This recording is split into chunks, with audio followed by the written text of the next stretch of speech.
Potter's Journal. When I'm not busy being a starving artist, I am busy being a poor dirt farmer. It is December 2018. Let's see what's going on in the studio today. It is wreath making season. Okay, and we're getting ready for a holiday sale. The cobalt blue slip pieces I did last summer here lined up for a holiday sale, but it's the wreaths that are taking over the studio this time of year. It's a rather large balsam and the white pine. It's actually a mixed pine scotch faced with the white.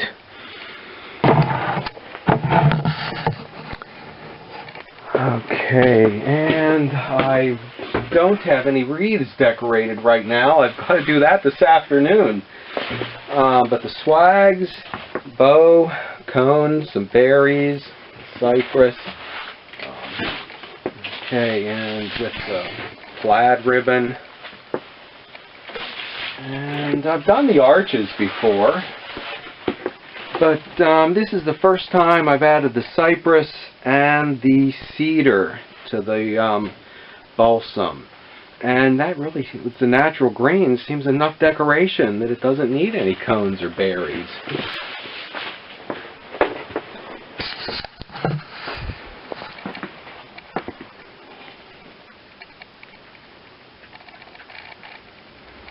And here's the smallest wreath I've made. It is Rooster Hill Farm. That's on a 10-inch frame. Getting ready for a holiday sale. I've found pieces from every era and style I've passed through over the years, even some old redware pieces still around. And a selection of what's left from this year, since I only get into the studio January, February, but today is about wreath making. So the wheels put aside. Here's the wreath making bench right next to it. Stick around and I'll finish this clip out with how we put the wreaths together. But for the holiday sale, see some cookie plates.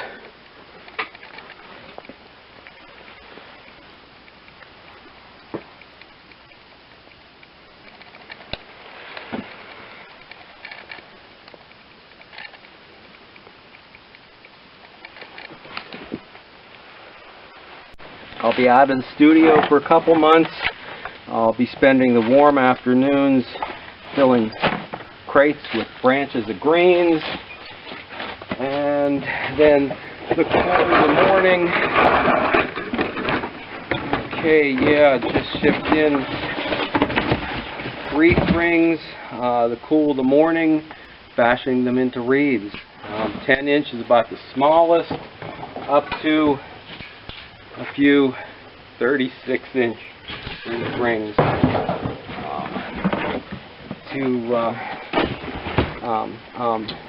I'll be uploading. I'll become Potter's Journal Travels and upload some families' travel through Central America this past year and several slideshows. If you do need pottery between now and the new year, when I get back in the studio, I have some good playlists, and I put one together on Christmas in the pottery of all the potters who have put out Christmas videos. Okay, and now we're using the balsam. And the wreath, the Weaver Studio 2 is taken over by wreath making this time of year. Maybe it'll be after Christmas in the new year when she starts to pull down some of these chairs and weave them. So about 3 weeks now into this wreath making.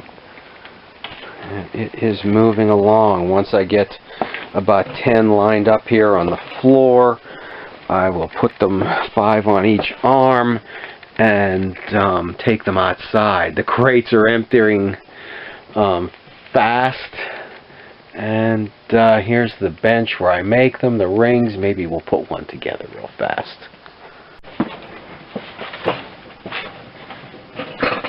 Okay, yeah, this is how most wreaths are made today, on a clamp.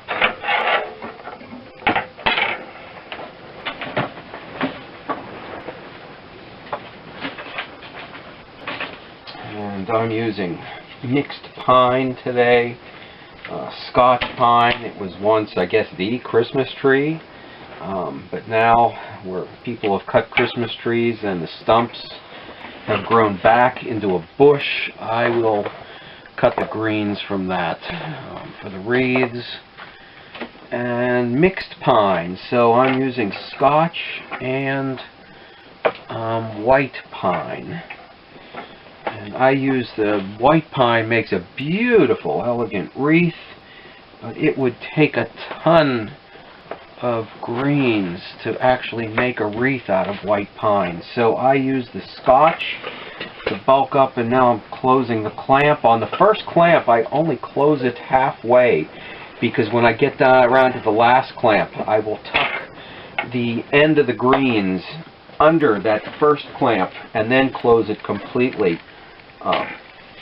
Not all wreath makers do this, but I close each branch in 2 clamps so that the wreaths are, yes, good and sturdy.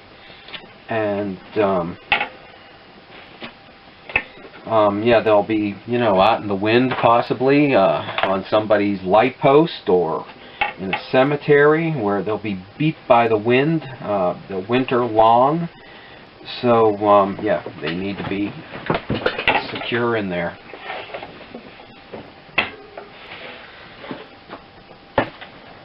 And okay, yeah, so the Scotch pine bulks it up, and the white pine gives it a nice elegant face. And yeah, it does though come out reading as a mixed pine, because you get a flash here and there of the Scotch pine showing through. Some wreath makers will okay, make bunches and put them in. I usually place the branches one at a time. And we're getting low now on greens, so, and picking off any dead needles that maybe fell from up in the tree, because they do shed their needles each fall. That may be caught in here. Remove those. Okay, and this is just an intro to Potter's Journal Travel. So you just continue around until you get to the last clamp. And that's the hard one to get. While I'm going through these, if I find perfect branches, I put them aside for the last bunch. And a lot of wreath makers will make bunches and put them in one at a time. I hand place them so it gets a better spacing. And okay, and you know, even full look. And then this last bunch will go in there like that. So I'll have to turn the wreath over and turn the bunch over. And this is the hard part, getting the ends tucked in under that first clamp. And then separating, you know, the first bunch from the last bunch you put in, and sliding this bunch in there, fanning it out across the clamp, and making sure that it's got, you know, it fans across here and fills in the wreath nicely, and then feeling down to where the clamp is, placing it in, and completely missing, there we go. And closing it, then feeling back to the first clamp and getting it in there and closing that.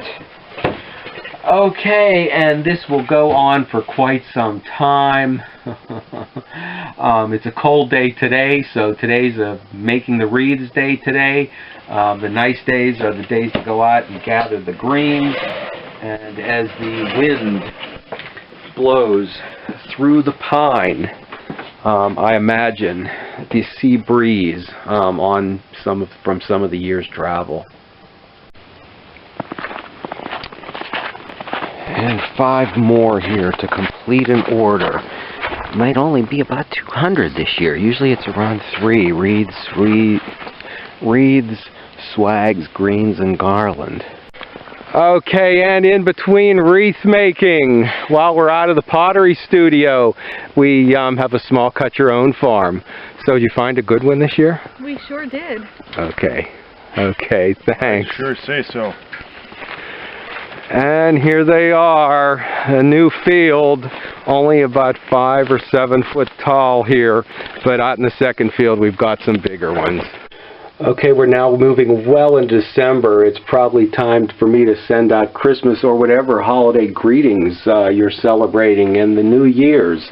Let's see what's going on in the studio today. The wheel is still underneath a crate of greens, and it is decorating day. Let's see, for a wholesale order, cones, berries. It's not an industry that pays well. People wouldn't buy these things if you had to pay your help. So what do? You get family to help do it. All right, my sister Amy, she put that Costa Rican trip together. Okay, here's a case of berries. And it looks like we're getting low on the pine cones. Is this the last case? Yeah, when the hurricanes blew away the Caribbean, you put that trip to Central America together in how many days? 2 days. 2 days. Wow, that was something. Okay, we'll be posting that soon. Okay, another bushel of cones up here we have to use, but still a lot of wreaths to decorate. The bows get shipped out in a box separate because they would just get crushed. We've got wreaths stacked and filling the studio everywhere, a whole cart of them here. The kiln will be sitting quietly till January, when I can't wait to get back in the studio and start firing the one of one, although that looks like 3 there, but they're each a little bit different. One of 101 jugs. Okay, stop back. Oh, what did I hear from over here? We could use that kiln burning today. Yeah, except for we don't want to dry out these wreaths. All right, Ralph, and you got your cousin Olive here. All right. I wonder what you two are getting for Christmas.